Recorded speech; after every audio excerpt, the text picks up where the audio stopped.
One thing I'll say right off the bat is that you definitely understand like how much your mind and body changes every step of a path you take. And what I mean by that is each individual step may seem like you're making no progress, you're not getting anything done. But as you look back from the future at yourself, you'll be like, oh, I remember each and every step. Not the steps themselves, but the pain of each step, the heart of each step, the motivation that you had to take each step. At a certain point, whenever you're almost 500 pounds and you're walking and you're forcing yourself to walk for 30 minutes, an hour, even sometimes 10 minutes, I would try to lap my old yard or my old block in 10 minutes during my 15-minute break and get back and go to the bathroom and get back on the computer to work. And so one thing I know for sure is that I'm totally different physically, mentally, and emotionally now than I was when I started my weight loss journey. But it's no longer a weight loss journey because I changed my habits, I changed my life, I changed my plan. I became someone else. I still do the same things, a lot of times even. I still have the same family, but I'm someone totally new. I'm not the same person I was 3 years ago, 2 years ago, even a year ago. I weigh more now than I did a year at this time in the past. And so the only thing I got to say about that is I'm even more healthy, more physically fit, more strong now than I was a year ago when I weighed less. Allowing your body to recover is not only necessary, but it's efficient and effective in order to achieve your goals. It's not about how hard you push yourself. It's about that constant push, that continual push, getting harder and harder on yourself. And then understanding when you mess up, hey, stuff happens.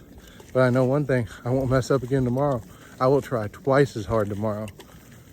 And if I can't try twice as hard tomorrow, then I guess I need a couple of days. Sometimes your body is like, we can do this. Like, I'm down. We'll see what happens.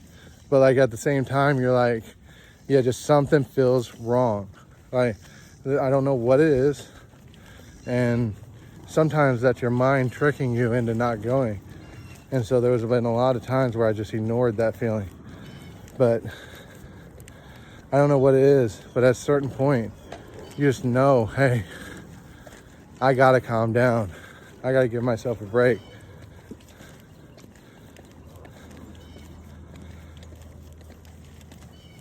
I would say, now that I've made this journey and I know what it takes, the most important thing is understanding what you need to do, having a clear reason for it,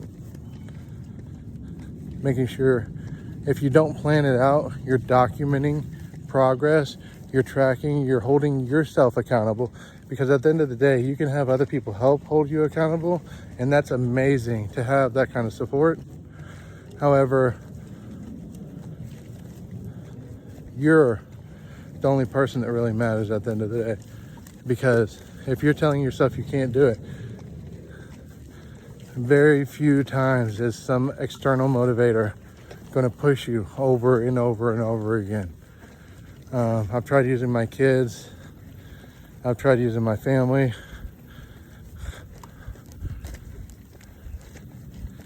And ultimately, I've even tried using my health, and that wasn't even enough by itself.